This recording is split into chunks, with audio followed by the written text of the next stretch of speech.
إن الحمد لله نحمده ونستعينه ونستغفره ونعوذ بالله من شرور أنفسنا ومن سيئات أعمالنا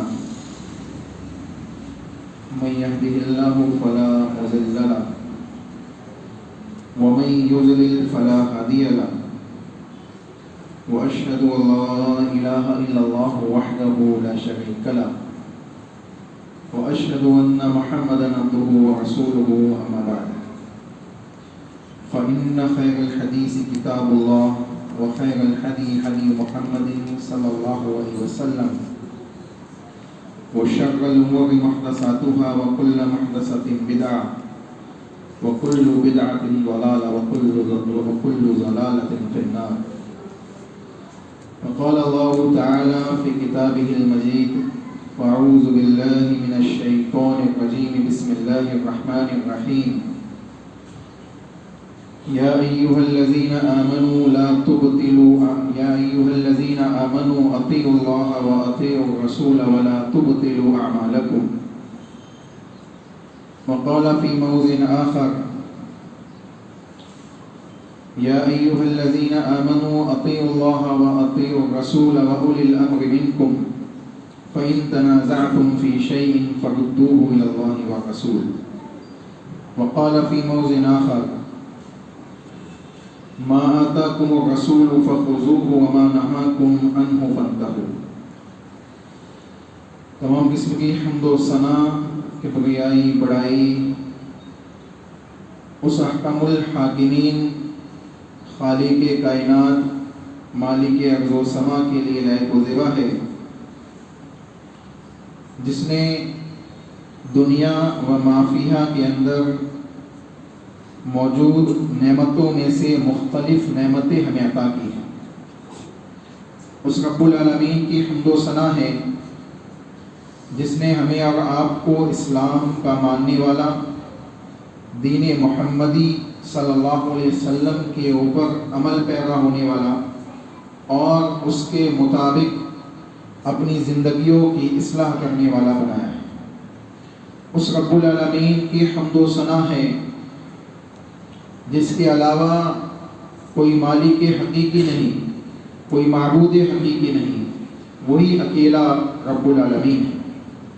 اس رب العالمین کی حمد و ثنا ہے جس نے کائنات کی سب سے بڑی نعمت محمد رسول اللہ صلی اللہ علیہ وسلم کے اوپر ایمان، آپ کی رسالت کو تسلیم کرنے والا، آپ کی شریعت کے ساتھ زندگی گزارنے والا ہمیں اور آپ کو بنایا ہے.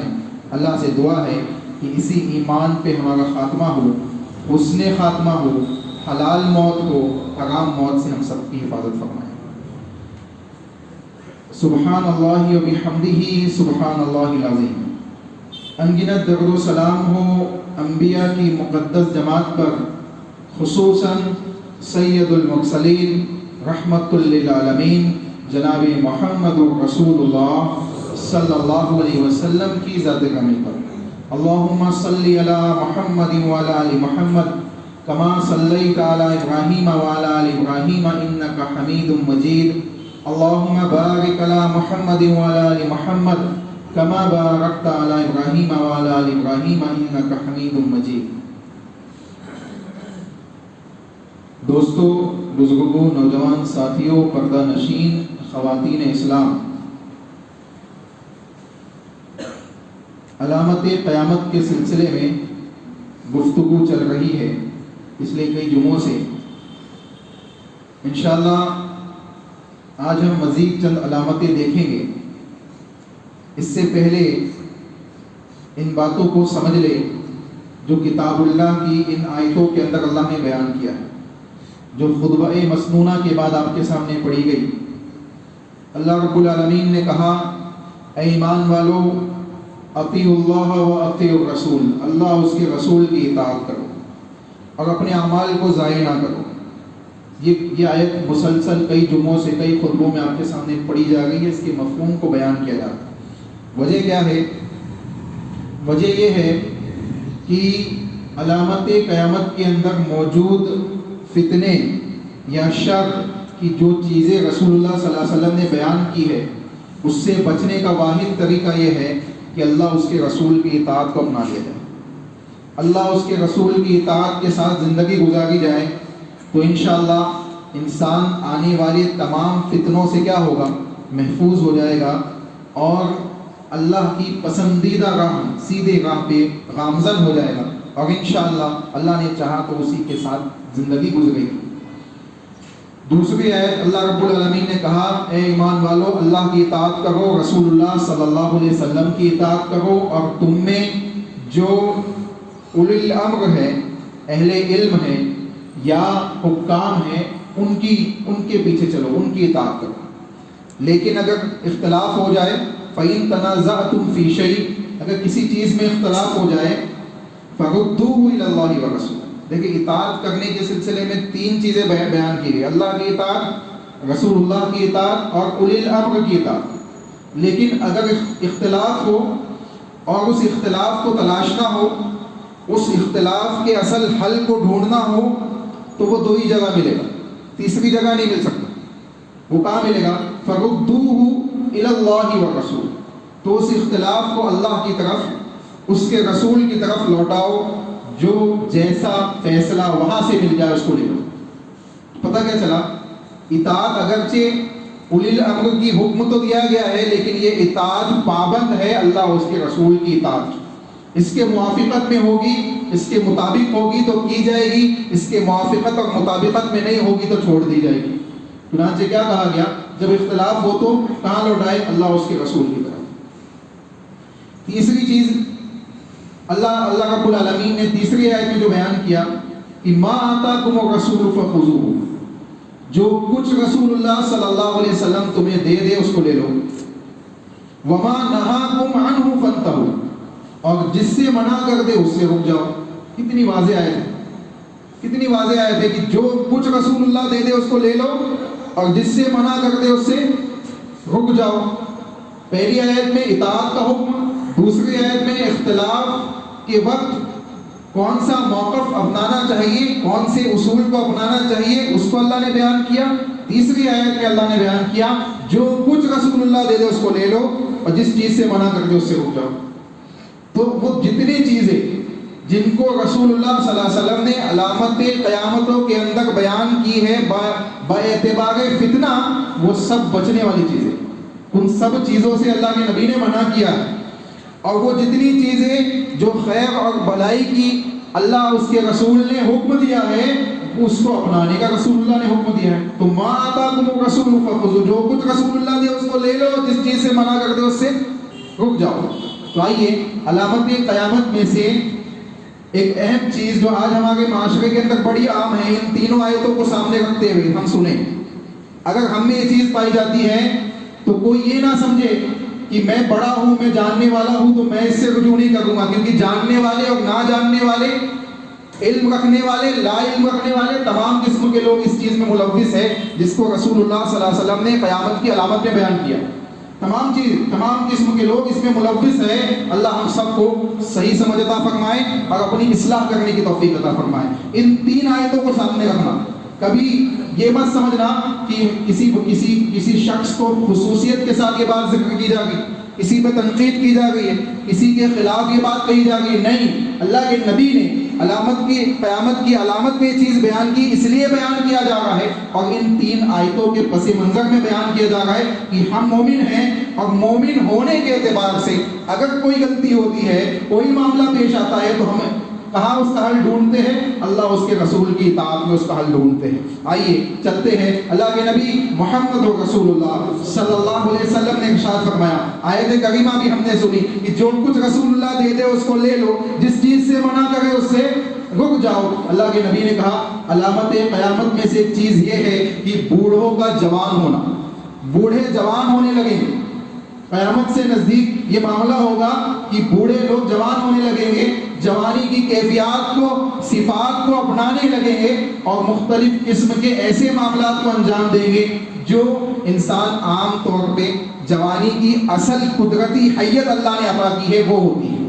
آئیے حدیث سنتے ہیں، اللہ کے نبی محمد رسول اللہ صلی اللہ علیہ وسلم ارشاد فرماتے ہیں، ان عبداللہ ابن عباس رضی اللہ تعالی عنہ قال قال رسول اللہ صلی اللہ علیہ وسلم یکون قومی یغضبون فی آخر الزمان بالسواک، ایک قوم آئے گی آخری زمانے کے آس پاس میں، اللہ کے نبی نے کہا جب آخری زمانے سٹارٹ ہو گئے تو ایک قوم نکلے گی جو اپنے بالوں کو کالے رنگ سے رنگے گی، اپنے بالوں کو کیا کرے گی، یعنی سر اور داڑھی کے بالوں کو کیا کرے گی، کالا خضاب استعمال کرے گی، کالا خضاب استعمال کرے گی۔ اللہ کے نبی محمد رسول اللہ صلی اللہ علیہ وسلم نے مثال دی، مثال کیا دی، کحواصل الحمام، کبوتر ہوتا ہے، کبوتر کا جو پیچھے کا حصہ ہوتا ہے، اس جانب آپ دیکھیں جو گاؤگانی کبوتر عام طور پہ آپ نے دیکھے ہوگے، اس میں پیچھے کا جو حصہ ہوتا ہے وہ کالے کلر کا ہوتا ہے۔ اللہ کے نبی محمد رسول اللہ نے بیان کیا کہ اس کے پٹوں کی طرح ان کی شکلیں ہوگی، ان کی داڑیاں ہوگی، یعنی جیسی کیفیات کبوتر ہوتا ہے اس کی کیفیت ہوتی ہے کہ پیچھے سے یہ حصہ اس کا جو ہوتا ہے کالا ہوتا ہے اور اس کے پر سامنے سے دبے ہوئے ہوتے ہیں، تو ان کی کیفیات بھی کچھ اسی انداز سے ہوگی کہ داڑھی اور بالوں کو یہ کالا لگائیں گے اور داڑھی کے یہ اکسا کے بالوں کو کیا کریں گے، صاف کر لیں گے۔ یہ کیفیات رسول اللہ صلی اللہ علیہ وسلم نے اس کی تشریح میں اہل علم نے کیفیات بیان کی۔ بہرحال اللہ کے نبی نے یہ مثال دی، اس کے بعد اللہ کے نبی صلی اللہ علیہ وسلم نے کہا لا یریحون رائحۃ الجنہ، ایسے لوگ جو اس قسم کی علامت کے اندر ملوث ہو گئے جنت کی خوشبو بھی نہیں پائیں گے، جنت کی خوشبو بھی نہیں پائیں گے۔ آج مسلمانوں کا جائزہ لیجیے، مسلمانوں کا جائزہ لیجیے تو یہ بات معلوم پڑتی ہے کہ ہم نے اس کو حلال سمجھا ہوا ہے، ہمارے معاشرے کے اندر یہ چیز عام ہوتی چلی جا رہی ہے۔ ہم بالوں کو سفید، جب ہم بال سفید ہونے لگتے ہیں تو ہم اس کو کالے رنگ سے ڈائی کرنے لگتے ہیں، کالے رنگ کے مختلف قسم کی چیزیں استعمال کرنے لگتے ہیں اور مہندی کے نام پہ کالا رنگ ملا کے استعمال کرتے ہیں اور کہتے ہیں کہ ہم نے تو مہندی لگائی۔ تو مہندی اپنی جگہ ایک قدرتی چیز ہے، اگر آپ قدرتی مہندی استعمال کر رہے تو اس سے عام طور پہ آپ کے بال لال ہی ہوں گے، اور اگر اس سے کالے ہوتے ہیں تو اس میں بھی دو قسم کی کیفیت ہوگی، کچھ بال ہو سکتا کالے ہو جائے لیکن میکسیمم بال آپ کے لال ہی رہیں مہندی لگانے کی وجہ سے۔ لیکن جب آپ اس میں خضاب ملائیں گے، جب آپ اس میں کالا کلر ملائیں گے تو کیا ہوگا، وہ بال جو لال ہونے والے تھے وہ بھی کالے ہو جائیں گے، وہ بھی کیا ہوں گے، کالے ہو جائیں گے۔ تو ایسا خضاب کا استعمال کرنا، ایسے کالے خضاب کا استعمال کرنے سے خصوصاً اللہ کے نبی صلی اللہ علیہ وسلم نے بیان کیا کہ علامت قیامت میں سے ہے، اور آیت کریمہ ہم نے پڑھی کہ ما آتاکم الرسول فخذوہ وما نہاکم عنہ فانتہوا، جو کچھ رسول اللہ دے دے اس کو لے لے، جو جس چیز سے اللہ کے نبی منع فرما دے اس سے رک جائے۔ تو اب مومن کا معاملہ یہ ہوتا ہے کہ اگر اس کو کوئی چیز معلوم نہیں یا اس پہ وہ عمل پیرا ہے، اس کو بعد میں معلوم پڑتا ہے کہ یہ چیز اللہ اس کے رسول کی اطاعت کے خلاف ہے، یہ عمل محمد رسول اللہ صلی اللہ علیہ وسلم کے فرامین کے خلاف ہے، وہ اس عمل سے رجوع کر لیتا ہے، اپنے اس معاملے سے پلٹ جاتا ہے اور اللہ اس کے رسول کی اطاعت کے ساتھ اپنے معاملے کو انجام دیتا ہے۔ اس کو مزید ایک حدیث سے سمجھے آپ، اس علامت کو سمجھے۔ اللہ کے نبی محمد رسول اللہ صلی اللہ علیہ وسلم، اللہ کے نبی محمد رسول اللہ صلی اللہ علیہ وسلم کے پاس حضرت ابو بکر صدیق رضی اللہ تعالیٰ عنہ کے والد محترم ابو قحافہ رضی اللہ عنہ، جو ابھی تک اسلام میں داخل نہیں ہوئے، ایک لمبا وقفہ ہے، گزر چکا ہے، اسلام کو نہیں مانا انہوں نے، اور جب اسلام کو قبول کیا تو بڑھاپے کی اسٹیج پہ پہنچ چکے، اور بڑھاپے کا یہ عالم ہے کہ ابو بکر صدیق ان کو اپنی کندھے پہ، اپنی پیٹھ کے اوپر اٹھا کر لے کے آ گئے، اللہ کے نبی کے پاس تشریف لاتے ہیں۔ فتح مکہ کے بعد کا واقعہ ہے، اللہ کے نبی محمد رسول اللہ صلی اللہ علیہ وسلم کے پاس تشریف لاتے ہیں۔ اللہ کے نبی کہتے اے ابو بکر اتنی تکلیف کیوں کی، مجھے کہہ دیتے میں چلا آتا، مجھے کہہ دیتے میں چلا آتا۔ اللہ کے نبی صلی اللہ علیہ وسلم کے سلسلے میں ابو بکر رضی اللہ تعالیٰ عنہ نے یہ بات گوارا نہیں کی کہ میں اللہ کے نبی کو کہوں اور اللہ کے نبی کو تکلیف اٹھا کے آنی پڑے، بلکہ میں اپنے والد محترم کو لے کے رسول اللہ صلی اللہ علیہ وسلم کے پاس جا پہنچتا ہوں۔ اللہ کے نبی کے پاس پہنچ گئے، والد محترم ابو قحافہ آپ کی پیٹھ پہ ہے، اور اللہ کے نبی کے سامنے حضرت ابو قحافہ رضی اللہ تعالیٰ عنہ گواہی دیتے ہیں، اشہد اللہ الہ الا اللہ واشہد ان محمدا عبدہ ورسولہ، دین اسلام کے اندر داخل ہوتے ہیں، صحابی ہو کر اس دنیا سے رخصت ہوتے ہیں۔ اللہ کے نبی صلی اللہ علیہ وسلم کلمہ پڑھا دیتے، اور کلمہ پڑھانے کے بعد ابو قحافہ کی طرف جب دیکھتے ہیں تو کیفیت کیا ہے، آئیے اس حدیث کو بھی سن لے۔ صحیح مسلم کے اندر امام مسلم رحمہ اللہ علیہ نے حدیث کو بیان کیا، کہا قال رسول اللہ صلی اللہ علیہ وسلم غیر ھذا بشیء واجتنبوا السواد، اے ابو بکر ان کے بال جو مکمل طریقے سے سفید ہو گئے، اور سفید بھی کیسے ہو گئے ہیں، ایک قسم کے پودے کا اللہ کے نبی نے ذکر کیا، ایک عرب کے اندر ایک پودا پایا جاتا ہے جو مکمل سفید ہوتا ہے، اس کے اندر نکلنے والے پھول بھی سفید ہوتے ہیں، اس کی ٹہنیاں بھی سفید ہوتی ہیں، اس کی تمام چیزیں ہری نہیں ہوتی، سفید ہوتی ہے۔ رسول اللہ نے اس پودے کی مثال دیتے ہوئے سمجھایا کہ ان کے بال تو اس پودے کی طرح مکمل سفید ہو گئے، اے ابو بکر اس سفیدی کو کلر سے تبدیل کر دو، اس سفیدی کو بدل دو کلر سے، غیر ھذا بشیء کسی دوسری شکل سے اس کو تبدیل کر دو، یعنی سفیدی کے بال انسان کلر کرا سکتا ہے، دوسرے کلر میں اس کو تبدیل کر سکتا ہے، لیکن اللہ کے نبی نے آگے کیا حکم دیا، وَاجْتَنِبُوا السِّوَادَ، سوائے کالے کلر سے، کالے کلر سے بچو، کالے کلر سے اجتناب کرو۔ یہ بات اس بات کے اوپر دلالت کرتی ہے کہ رسول اللہ صلی اللہ علیہ وسلم نے واضح طور پہ حضرت ابو قحافہ کے سلسلے میں بات بیان کی کہ یہ کالا کلر استعمال نہ کرے، اس کے علاوہ نیچرل کلر کوئی بھی استعمال کر سکتے ہیں۔ اب اگر ہم معاشرے کا جائزہ لیں تو مسلم معاشرے کے اندر اور سوسائٹی کے اندر، آج معاشرے کے اندر بہت سے کلر موجود ہیں، اور خصوصاً جو کلرز لوگ استعمال کرتے ہیں، ماڈرن بچے بالوں میں لگا لیتے ہیں، کچھ لوگ داڑھی میں لگاتے ہیں، کچھ مختلف طریقے سے اس کا استعمال کرتے ہیں، ان میں ایسے کلرز کا استعمال کرنے سے اجتناب کریں جو پلاسٹک کلرز ہوتے ہیں، کیونکہ جب پلاسٹک کلرز آپ استعمال کریں گے تو آپ کے وضو کا پانی آپ کے بالوں تک نہیں پہنچے گا، جس کی وجہ سے اندیشہ ہے کہ آپ کا وضو نہ ہو، تو اس وجہ سے کیا کریں، پلاسٹک کلر جو آتے ہیں اس سے بچیں۔ اس کے علاوہ اگر کوئی کلر انسان استعمال کرتا ہے تو اس سے رسول اللہ صلی اللہ علیہ وسلم نے منع نہیں فرمایا، بلکہ کہا کہ اس کو تبدیل کر دو، اس سفیدی کو تبدیل کر دو۔ آپ دیکھیں اس چیز کا حکم اللہ کے نبی نے کیوں اس چیز کو بیان کیا کہ اس سفیدی کو تبدیل کر دو۔ سفیدی تو قدرتی ہے، جب انسان بوڑھا ہوتا ہے تو سفیدی، بالوں کا سفید ہونا یہ قدرتی معاملہ ہے۔ تو دو چیزیں سمجھے یہاں، ایک اللہ کے نبی نے حکم دیا کہ اس سفیدی کو بدل دو، کلر سے دوسرے کلر سے بدل دو، اور دوسرا کہا کہ کالے کلر سے نہ بدلو، کالا کلر بھی قدرتی ہے۔ اللہ نے جوانی کا انسان کو جو کلر دیا ہے قدرتی طور پر اس کے بال کالے ہوتے ہیں، اور کسی کے بڑھاپے تک کالے ہوتے ہیں، سفید نہیں ہوتے، اور کسی کے جوانی میں ہی سفید ہو جاتے ہیں۔ تو یہ اللہ رب العالمین کی مشیت ہے، اللہ رب العالمین کی طرف سے یہ معاملہ ہے۔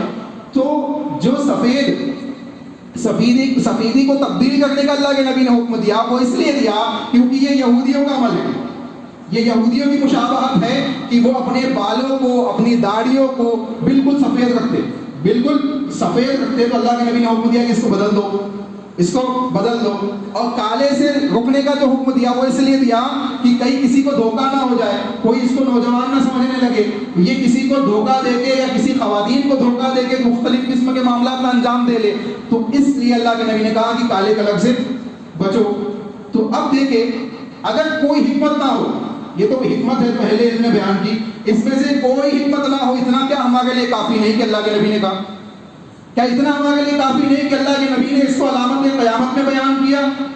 تو اگر اتنا کافی ہے تو وہ جو جاننے والے ہیں، وہ جو نہ جاننے والے ہیں، دونوں قسم کے لوگ، چاہے وہ اہل علم میں سے ہو، چاہے وہ عوام الناس میں سے ہو، چاہے وہ مسلمانوں کی کسی جماعت میں سے ہو، اگر ہمیں معلوم پڑ گیا کہ اللہ کے نبی محمد رسول اللہ صلی اللہ علیہ وسلم نے کالے کلر کا استعمال کرنے سے، داڑھی اور بال کے بالوں میں استعمال کرنے سے منع فرمایا ہے، اس کو علامت قیامت میں سے بیان کیا ہے، اس کے سلسلے میں کہا ہے کہ جنت کی خوشبو بھی نہیں پاؤ گے اس کھائے گئے ایسے لوگ، اتنی سخت وعید اللہ کے نبی محمد رسول اللہ صلی اللہ علیہ وسلم نے بیان کی ہے۔ تو اب ہمارا عمل کیا ہونا چاہیے؟ اس سلسلے بچنا چاہیے یا نہیں بچنا چاہیے، اس کا فیصلہ ہم خود کر دیں۔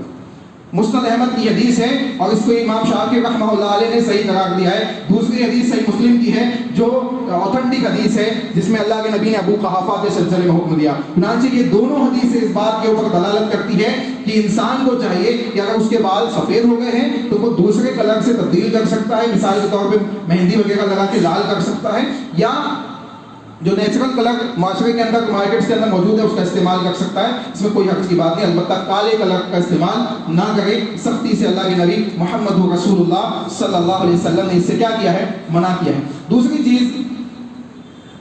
چیز جو معلوم پڑتی ہے کہ یہ دھوکہ دھڑی کا بھی معاملہ اس سے پیدا ہو سکتا ہے، اور مومن دھوکہ دینے والا نہیں ہوتا، مومن دھوکہ دینے والا نہیں ہوتا، اور یہ سخت وعید ہے کہ اس کو اللہ کے نبی نے علامت قیامت میں سے ذکر کیا ہے۔ آئیے آگے چلتے ہیں، چند علامتیں اور اللہ کے نبی محمد رسول اللہ صلی اللہ علیہ وسلم نے بیان کی۔ اس میں ایک ہے تجارت کا زیادہ ہونا اور خواتین کا اس میں شریک ہونا، خواتین کا اس میں شریک ہونا۔ دوسری علامت اللہ کے نبی نے بیان کی سلام کا خاص ہونا، سلام کا خاص ہونا، خاص مخصوص لوگوں کو سلام کیا جائے، خاص مخصوص لوگوں کو ہی سلام کیا جائے، باقی کسی کو سلام نہ کیا جائے، سلام کا خاص ہونا۔ تیسری چیز اللہ کے نبی نے بیان کی بخل کا عام ہونا، بخیلی، کنجوسی اور قطع رحمی، رشتہ داریوں کو توڑنے کا عام ہونا، یہ تمام چیزوں کو اللہ کے نبی محمد رسول اللہ صلی اللہ علیہ وسلم نے علامت قیامت میں بیان کیا۔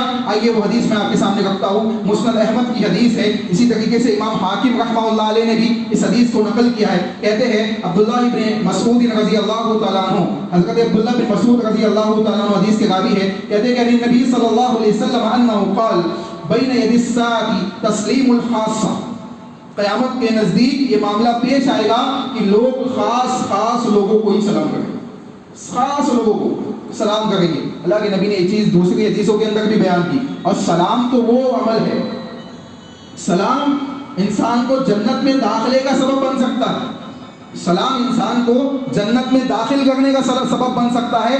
سلام کو عام کرنا صحابہ کی سنت ہے، صحابہ سلام کرنے کے لیے بازاروں میں نکل جایا کرتے، ایک دوسرے سے ملاقات کرتے، ایک دیوار کی آڑ بھی ہوتی تو سلام کرتے، صحابہ کا یہ معمول تھا۔ چنانچہ سلام کو عام کرنا یہ انسان کے لیے ایمان میں اضافے کا، جنت میں داخلے کا سبب ہے۔ آئیے صحیح مسلم کی حدیث سنیں، اللہ کے نبی محمد رسول اللہ صلی اللہ علیہ وسلم بیان فرماتے، سلام کے فوائد دیکھے، ایمان کو بڑھاتا ہے، محبتوں کو پیدا کرتا ہے، جنت میں دخول کا سبب ہے۔ محمد رسول اللہ صلی اللہ علیہ وسلم بیان فرماتے، لا تدخلوا الجنت حتی تؤمنوا، تم میں سے کوئی شخص جنت میں داخل نہیں ہو سکتا یہاں تک کہ وہ مومن نہ ہو جائے۔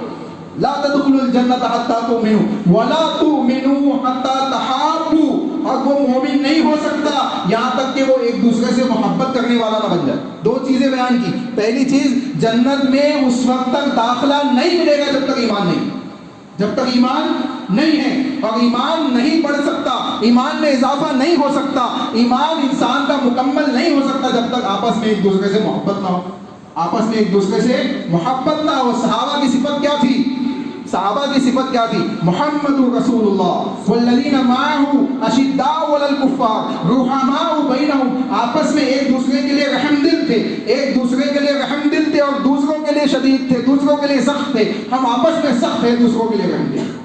اللہ کے نبی محمد رسول اللہ صلی اللہ علیہ وسلم نے بیان کیا کہ لا تدخلوا الجنت، ایسے لوگ جنت میں داخل نہیں ہوگے یہاں تک کہ ایمان والے آئے، اور ایمان والے نہ ہوں گے جب تک آپس میں ایک دوسرے سے محبت نہ کرنے لگے. یہ دو چیز بیان کی. اس کے بعد اللہ کے نبی نے کہا افلا ادلکم علی شیء اذا فعلتموه تحاببتم. اب فارمولہ بتا گئے، کیا میں تمہیں ایسی چیز نہ بتاؤں، کیا میں تمہیں ایسی چیز نہ بتاؤں کہ جس کو عمل میں لانے کے بعد تمہارے درمیان محبت پیدا ہو جائے گی، تم ایک دوسرے سے محبت کرنے لگو گے. جب محبت کرو گے تو ایمان بڑھے گا، جب ایمان بڑھے گا تو جنت ملے گی. دیکھیں اب آگے کیا گئے. صحابہ نے کہا اللہ کے نبی کیوں نہیں بتائیے. صحابہ تو متلاشی تھے، جنت کے طلبگار تھے، ان کے دل میں دنیا و مافیہا کی لالچ نہیں تھی، ان کے دل میں لالچ تھی تو جنت حاصل ہو جائے. صحابہ نے کہا اللہ کے نبی بتائیے. اللہ کے نبی نے کہا افشوا السلام بینکم، آپس میں ایک دوسرے کے درمیان سلام کو پھیلاؤ، سلام کو عام کرو. سلام کرو گے تو محبت بڑھے گی. محبت کو بڑھانے کا فارمولہ بتایا سلام. جب محبت بڑھے گی تو ایمان بڑھے گا، جب ایمان بڑھے گا تو جنت ملے گی. سلام ہوا نہیں ہوا جنت میں داخلے کا سبب. تو کیا پتہ چلا کہ سلام کے ذریعے انسان جنت میں داخل ہو سکتا ہے. فلاں مسلک کا ہے تو میں سلام نہیں کروں گا، فلاں مسلک والا ہے تو میں سلام نہیں کروں گا، یہ وہابی ہے، یہ سنی ہے، یہ بریلی ہے، یہ وہ ہے، ہم اسی میں چلے گئے ہیں. ہمیں چاہیے کہ اگر یہ شخص مسلمان دکھائی دیتا ہے، اس کی شکل و صورت تشبیہات یہ معلوم دیتی ہے، یہ علامت دیتی ہے کہ یہ میرا مومن بھائی ہے، السلام علیکم کہہ دے، السلام علیکم ورحمۃ اللہ کہہ دے، السلام علیکم ورحمۃ اللہ وبرکاتہ کہہ دے، 10 20 30 نیکی اللہ رب العالمین عطا کر دے. کیا ہے، کیا بڑی بات ہے. لیکن نہیں، لیبل ہونا چاہیے کہ میرے مسلک کا ہوگا تو ہی سلام کروں گا، میرے مسلک کا ہوگا تو ہی سلام کروں گا. معاف کیجیے گا بات سخت ہے لیکن آج ہمارے معاشرے کے اندر موجود ہے. اللہ کے نبی نے کہا یہ علامت ہے، قیامت ہے، یہ قیامت کی علامت ہے کہ تم جاننے پہچاننے والوں کو ہی سلام کرو گے، کچھ خاص لوگوں کو سلام کرو گے، سب کو سلام نہیں کرو. تو ہمیں چاہیے کہ ہم سلام کو کیا کریں، عام کریں. کہا سلام کرو گے، سلام کے جواب دو گے، فلاں فلاں مسلک والوں گے تو کافر ہو جاؤ گے. اللہ اکبر. اللہ کے نبی کہہ رہے کہ محبت بڑھے گی، وہ کہہ رہا ہے کہ کافر ہو جاؤ گے. یہ بڑے افسوس کی بات ہے، یہ بڑے افسوس کی بات ہے. ہمیں چاہیے کہ ہم تحقیق کریں، رسول اللہ کی حدیث کا مطالعہ کریں. اللہ کے نبی کہہ رہے کہ محبت بڑھے گی، محبت بڑھے گی، ایمان بڑھے گا، ایمان بڑھے گا، جنت میں داخل ہو جاؤ گے. تو ہمیں چاہیے کہ ایمان کو بڑھائے، محبتوں کو بڑھائے، اور چاہے وہ سلام کرے نہ کرے ہم کثرت کے ساتھ سلام کریں، ہم کثرت کے ساتھ سلام کریں. کوئی جواب دیتا ہے تب بھی سلام کرے، کوئی جواب نہیں دیتا ہے تب بھی سلام کرے، کوئی مسئلہ نہیں. آپ کو آپ کی نیکی عطا کر دی جائے گی اللہ کی طرف سے، کوئی جواب نہ دے تب بھی.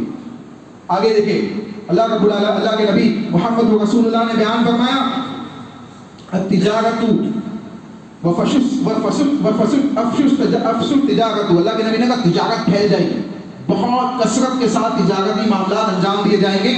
حتی تشارک المرأۃ، یہاں تک کہ بیویاں مردوں کے ساتھ تجارت میں شریک ہو جائے گی، ان کا تعاون کرے گی، ان کی مدد کرے گی، ان کی شریک بنے گی تجارت میں. اللہ کے نبی محمد رسول اللہ صلی اللہ علیہ وسلم نے یہ واضح طور پہ بیان کیا. اسی طریقے سے دوسری حدیث میں اللہ کے نبی نے کہا کہ مال کثیر تعداد میں ہوگا، یہاں تک کہ ایک زمانہ تو وہ آئے گا جو قیامت کے بالکل نزدیک ہوگا کہ مال اتنا ہوگا کہ زکوٰۃ دینے والے موجود نہیں ہوں گے. اور ایک زمانہ یہ ہے کہ مال ہے کثیر تعداد میں لیکن زکوٰۃ دینے والے دیتے بھی ہیں تو کراہیت کے ساتھ دیتے، دل مطمئن نہیں ہے زکوٰۃ دینے، دل کی تنگی کے ساتھ زکوٰۃ دیتے. یہ بھی علامت ہے قیامت میں اللہ کے نبی محمد رسول اللہ صلی اللہ علیہ وسلم نے ذکر کیا. چنانچہ معلوم کیا پڑا، سلام خاص لوگوں پہ ہوگا، خواتین تجارت کے اندر مردوں کے ساتھ شریک ہوگی. آج دیکھ لیں یہ بھی موجود ہے، یہ بھی موجود ہے، چاہے پارٹنرشپ میں شریک ہو یا ان کا تعاون کرنے والی ہو، دونوں قسم کی بات، دو حدیثیں ہیں، دونوں میں موجود ہے. اسی طریقے سے اللہ کے نبی محمد رسول اللہ صلی اللہ علیہ وسلم نے بیان کیا کہ مال کی کثرت ہوگی، مال کثیر تعداد میں ہوگا لوگوں کے پاس، مال کی کمی نہیں ہوگی، مال کی کمی نہیں ہوگی. آج بھی ہے، اگرچہ ہم کہہ رہے ہیں کہ مندی کا زمانہ ہے لیکن مال ماشاءاللہ مسلمانوں کے پاس آج بھی ہے، دوسروں کے پاس بھی بہت ہے. اور اللہ کے نبی نے حدیث کے اندر یہ بات بھی واضح کی کہ کچھ خاص لوگ ہوں گے جو پورے مارکیٹ کے اندر، پورے تجارت خانوں کے اندر قابض ہو جائیں گے، قابض ہو جائیں گے. دیکھیں یہ کیفیت موجود ہے نہیں آج، آج جو پروٹیکشن اور دوسری چیزیں معاشرے کے اندر موجود ہے کہ اسی جو لوگ نکلے ہوئے اپنے گھروں سے باہر روڈوں پہ بیٹھے ہوئے، کس لیے بیٹھے ہوئے کہ کچھ خاص لوگ قابض نہ ہو جائے مارکیٹ میں. تو اللہ کے نبی اس زمانے میں کیا گئے کہ قیامت سے پہلے کچھ خاص لوگ ایسے ہوں گے جو پوری مارکیٹ پہ قابض ہو جائیں گے. تو ہمیں چاہیے کہ ان تمام چیزوں کو ذہن نشین رکھے اور اس بات کو سمجھ لے کہ قیامت زیادہ دور نہیں ہے. قیامت دور نہیں ہے، نزدیک ہے. اور 1450 سال پہلے اللہ کے نبی نے کہہ دیا کہ یہ نزدیک ہے، تو پھر آج تو ہم 1450 سال آگے آ چکے ہیں. تو ہمیں چاہیے کہ ہم اللہ اس کے رسول کی طرف لوٹ جائیں. آخری حدیث سنیں اور بات کو ختم کرتے. اللہ کے نبی محمد رسول اللہ صلی اللہ علیہ وسلم نے ارشاد فرمایا، مسند احمد کی حدیث ہے، لا تقوم الساعہ، قیامت قائم نہیں ہوگی حتی یظہر الفحش، یہاں تک کہ بد کلامی عام نہ ہو جائے. بد کلامی عام نہ ہو جائے. بد کلامی کے اندر کیا چیز ہے؟ گالی گلوچ، بے ادبی، تمام چیزیں داخل ہیں. بد کلامی عام نہ ہو جائے. دیکھ لیجیے آج بد کلامی کو پروموٹ کیا جا رہا ہے، پروموٹ لوگوں کے درمیان پھیلایا جا رہا ہے، ٹیلی ویژن کے ذریعے ذہنوں میں ڈالا جا رہا ہے بد کلامیوں کو، اور اس کو بالکل گناہ نہیں سمجھا جاتا ہے. کوئی گالی دے دے تو وہ گالی دینے کو گناہ نہیں سمجھتا ہے. ایک زمانہ وہ تھا کہ کسی کے زبان سے کوئی ایسی چیز نکل جائے جو نازیبہ ہوتی تھی، لوگ اس کے اوپر لعنت کرتے تھے، اس کو برا بھلا کہتے تھے. لیکن آج بڑی سے بڑی گالی انسان ماں اور بہن کے نام پہ اور دوسرے ناموں پہ دیتا چلا جاتا ہے، اس کو گناہ سمجھتا بھی نہیں ہے، اور معاشرے کے لوگ بھی اس کو گناہ نہیں سمجھ رہے. اللہ کے نبی نے کہا جب دل سے یہ کیفیت نکل جائے کہ تم برائی کو برائی نہ سمجھو تو ایمان ختم ہو گیا، ایمان ختم ہو چکا ہے. تو ایمان کی کیفیت کیا ہے جب ہم دیکھ لیں. چنانچہ ہمیں چاہیے کہ یہ بد کلامیوں کو ہم عام نہ کریں، اس سے بچے، اپنے اہل و عیال کو بچائے. اللہ ہمیں اس کی توفیق عطا فرمائے. اللہ کے نبی نے کہا وہ تفاحش، اور بے حیائی عام ہو جائے گی. بے حیائی کے معاملات عام ہو گئے. سوشل میڈیا کے ذریعے لوگ بے حیائی پھیلا گئے. دوسرے ایسے ایپس نکل چکے ہیں جس کے ذریعے سے بے حیائی پھیلانا عام ہو گیا ہے، آسان ہو گیا ہے. اور مسلمانوں کی بچیاں، نوجوان لڑکے اس میں بڑھ چڑھ کے حصہ لے گئے. ان کو دین اور دینداری سے، آخرت سے کوئی لینا دینا نہیں، کوئی مطلب نہیں ہے، کیونکہ ذہن میں بات بیٹھ گئی ہے کہ جو کچھ ہے یہی ہے دنیا، آخرت کچھ نہیں ہے. اور جب آخرت کا تصور نکل جائے ذہن سے تو گناہ بڑھ جاتے ہیں، انسان اللہ سے دور ہو جاتا ہے، اللہ سے تعلقات ٹوٹ جاتے ہیں، دین سے تعلقات ٹوٹ جاتے ہیں، اور انسان کے لیے آخرت میں سختیاں پڑ جاتی ہیں. اس لیے انسان کو چاہیے کہ آخرت کا تصور کبھی اپنے ذہن و دماغ سے نکلنے نہ دے. اس کے بعد اللہ کے نبی نے کہا، رسول اللہ صلی اللہ علیہ وسلم نے ارشاد فرمایا، الرحم، اور رشتہ داریاں توڑی جائیں گی. رشتہ داریوں کو توڑنا عام بات ہوگی. یہ بڑا سخت عمل ہے، یہ بڑا سخت عمل ہے. اس سلسلے میں بہت سی حدیثیں ہیں، اور ایک باضابطہ یہ موضوع ہے جس کے اوپر پیچھے ہم نے خطبے بھی دیے ہیں. تو یہ قطیعت الرحم والے معاملات کو ختم کریں اور رشتہ داریوں کو توڑنے والے معاملات کو ختم کریں. ممکن ہے دو لوگ ہیں، دو چیزیں ہیں، رشتہ داریوں میں آپس میں جھگڑے ہو سکتے ہیں، مختلف قسم کی باتیں ہو سکتی ہے، ایک انسان ہونے کے ناطے یہ ہو سکتا ہے. لیکن ایک مومن کا معاملہ کیا ہے کہ وہ 3 دن کے اندر صلح کر لیتا ہے، اور اس کے معاملات کو درست کر لیتا ہے، کلام اسٹارٹ کر دیتا ہے، اور وہ اس چیز کو ٹوٹنے نہیں دیتا. یہ اس کے لیے اچھی چیز ہے، یہ اس کے لیے اچھی چیز ہے. رزق میں اضافے کا ذریعہ ہے، عمر میں اضافے کا ذریعہ ہے، اور بہت سی چیزیں اللہ کے نبی محمد رسول اللہ صلی اللہ علیہ وسلم نے اس سلسلے میں بیان کی ہے. تو یہ مسند احمد کی حدیث ہے. اللہ کے نبی نے آگے کہا، وسوء المجاورتی، اور یعنی جو وٹنس، جھوٹے وٹنس، گواہی دینے والے، جھوٹی گواہی کو دینے والے اور صحیح باتوں کو چھپانے والے لوگ ایسے زمانے میں موجود ہوں گے. کیا آج موجود نہیں ہے؟ کیا آج موجود نہیں ہے؟ جھوٹی گواہیاں دینے والے لوگ موجود ہیں. تو یہ تمام چیزیں جو رسول اللہ صلی اللہ علیہ وسلم نے علامت قیامت میں بیان کی ہے، ہم اپنا محاسبہ کریں کہ کئی ان میں سے کوئی چیز ہمارے اندر موجود تو نہیں ہے، کئی ان میں سے کوئی چیز ہمارے اہل و عیال کے اندر موجود تو نہیں ہے، کئی ہمارے معاشرے کے اندر موجود تو نہیں ہے. اگر ہے تو ہم بحیثیت مومن ان 3 آیتوں کو یاد کریں جو اسٹارٹنگ میں آپ کے سامنے بیان کی گئی. اللہ اس کے رسول کی اطاعت کرو، اپنے اعمال کو ضائع نہ کرو. جب اختلاف ہو تو اللہ اس کے رسول کی طرف لوٹو. رسول اللہ جو کچھ دے دے اسے لے لو، جس چیز سے منع کر دے اس سے رک جاؤ. جب یہ 3 آیتیں ذہن میں ہوگی تو انشاءاللہ اپنے عمل سے رجوع کرنا آسان ہوگا، اس کی اصلاح کرنا آسان ہوگا. اللہ سے دعا ہے کہ اللہ ہمیں صحیح معنوں میں ان باتوں کو سمجھنے کی توفیق عطا فرمائے. اللہ اس کے رسول کی اطاعت کے ساتھ اپنی زندگیوں کو گزارنے کی توفیق عطا فرمائے. اللہ اس کے رسول کی اطاعت کے ساتھ اپنی زندگیوں کی اصلاح کرنے کی توفیق عطا فرمائے، فہم صحابہ، منہج صحابہ، عقائد صحابہ کو اپنی زندگی کا لاہ عمل بنانے کی توفیق عطا فرمائے، صحابہ کے منہج، صحابہ کے طریقے کے مطابق اپنے معاملات کو انجام دینے کی توفیق عطا فرمائے۔ اے اللہ ان تمام چیزوں کو ہمیں اپنی زندگی کا لاہ عمل بنانے کی توفیق عطا فرما، اپنی زندگی میں عملی جامہ پہنانے کی توفیق عطا فرما، جس سے تو خوش ہو جائے، جس سے تو راضی ہو جائے، جس سے ہم تیری رضامندی کو حاصل کر لے، جس سے تیرے نزدیک ہم رضی اللہ عنہ کی جماعت میں داخل ہو جائے۔ اے اللہ ہم دعا کرتے ہیں کہ تو ارحم الراحمین ہے، ہم گنہگار ہیں، تو غنی ہے، ہم فقیر ہیں، تو تواب ہے، ہم گنہگار ہیں۔ اے اللہ ہمارے گناہوں کو معاف فرما، ہمارے لیے تو غنی ہے، تو ہم فقیر ہے، تو ہمارے لیے اپنی غنی والی صفات کو کھول دے اور رزق حلال کے راستوں کو آسان فرما، رزق حرام کے راستوں سے اجتناب کرنے کی اور بچنے کی ہمیں توفیق عطا فرما۔ اے اللہ جب تک اس دنیا میں ہم موجود ہیں، لا الہ الا اللہ محمد رسول اللہ کی گواہی دیتے ہوئے، اس کے اوپر عمل کرتے ہوئے، اللہ اس کے رسول کے اطاعت کے ساتھ محمدی شریعت کے اوپر عمل کرتے ہوئے ہمیں زندگی گزارنے کی توفیق عطا فرما۔ جب اس دنیا سے ہم رخصت ہو تو حلال موت کے ساتھ رخصت ہو، حرام موت سے ہم تمام کی حفاظت فرما، خودکشی سے ہماری حفاظت فرما، حرام موتوں سے ہماری حفاظت فرما۔ اے اللہ ہمارے دل تیری دو انگلیوں کے درمیان ہے، ہمارے دلوں کو پھیر دے اطاعت کی طرف، ہمارے دلوں کو پھیر دے دین اسلام کی طرف، ہمارے دلوں کو پھیر دے آخرت کی جنت کو حاصل کرنے کی طرف۔ اے اللہ ہم گنہگار ہیں، خطا کار ہیں، ہماری غلطیوں کو معاف فرما، ہمارے گناہوں کو معاف فرما، ہمارے نامہ اعمال سے گناہوں کو مٹا دے جیسے سفید کپڑے سے میل کچیل کو صاف کیا جاتا ہے۔ اے اللہ ہم سے جو غلطیاں سرزد ہوئی ہے ماضی میں، جو تنہائی میں گناہ کیے ہیں، جو مجمع عام میں گناہ کیے ہیں، جو معاشرے میں گناہ ہم نے پھیلائے ہیں، اے اللہ زمین میں، بحر میں،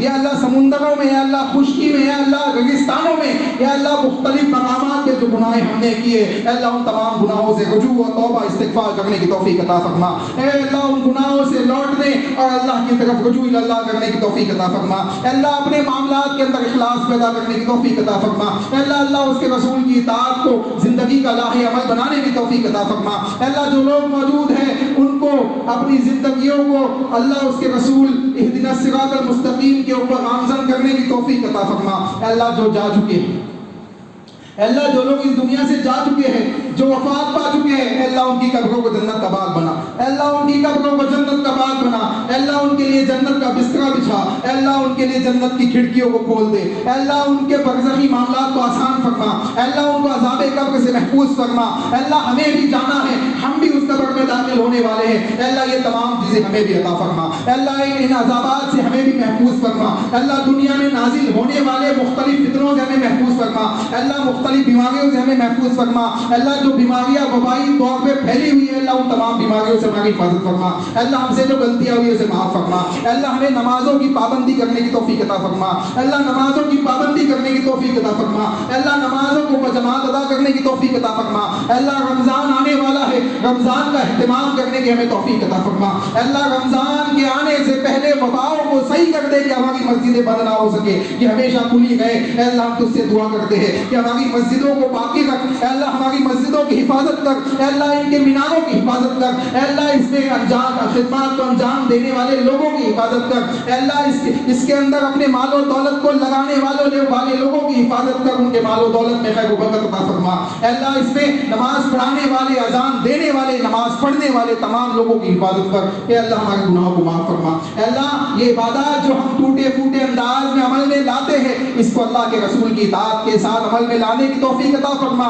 اور ان عبادات کو تو قبول فرما لے۔ اے اللہ ان عبادات کو تو قبول فرما لے۔ اے اللہ ہم تجھ سے سوال کرتے ہیں، اللہم انا نسألک الجنۃ الفردوس ونعوذ بک من النار، اللہم انا نسألک الجنۃ الفردوس ونعوذ بک من النار، اللہم انا نسألک الجنۃ الفردوس ونعوذ بک من النار۔ اے اللہ مسلمانوں کا ایک بڑا طبقہ قرضے میں ڈوبا ہوا ہے، اے اللہ قرضے سے ہمیں محفوظ فرما، اے اللہ قرضوں کو ادا کرنے کے ذرائع کو پیدا فرما۔ اے اللہ ہم تجھ سے دعا کرتے ہیں، اللہم اغفنی بحلالک عن حرامک واغننی بفضلک عمن سواک۔ اے اللہ جو قرضے کے معاملات ہمارے اوپر عائد ہے، اے اللہ اس کے لیے ذرائع پیدا فرما، اور اس کو آسانی کے ساتھ ادا کرنے کے ذرائع پیدا فرما، اور حرام قرضوں سے ہم تمام کی حفاظت فرما۔ اے اللہ ہمارے گناہوں کو معاف فرما، اے اللہ دنیا و آخرت میں کامیابی عطا فرما، آمین۔ ربنا تقبل منا انك انت السميع العليم وتب علينا انك انت التواب الرحيم برحمتك يا ارحم الراحمين۔